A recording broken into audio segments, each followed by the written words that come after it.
গাইবান্ধা সদর উপজেলার খোলাহাটি ইউনিয়নের ভেড়ামারা ব্রিজ সংলগ্ন কিসামত বালুয়া ঘাটক নদীতে দুদিনব্যাপী নৌকা বাইচ প্রতিযোগিতা আয়োজন করা হয়।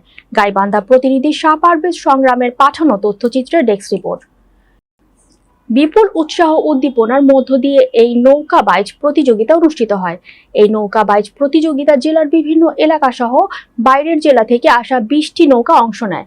এ সময় নৌকা বাইচ দেখতে ঘাটক নদীর দুপারে হাজার হাজার মানুষ উপচে পড়া ভিড় করে। প্রধান অতিথি হিসেবে উপস্থিত থেকে জেলা প্রশাসক চৌধুরী মোজাম্মল আহমদ নৌকা বাইচ প্রতিযোগিতায় উদ্বোধন করেন।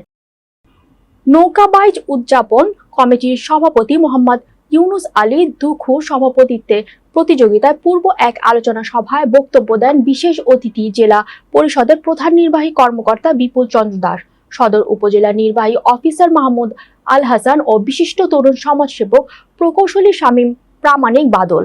প্রতিযোগিতা শেষে প্রথম বিজয়ীদের 100 সিসি একটি মোটরসাইকেল, দ্বিতীয় বিজয়ীকে একটি ফ্রিজ ও তৃতীয় বিজয়ীকে একটি এলইডি টিভি তুলে দেওয়া হবে। এছাড়া বাইচ প্রতিযোগিতায় অংশগ্রহণকারী সকলকে সান্ত্বনা পুরস্কার দেওয়া হয়।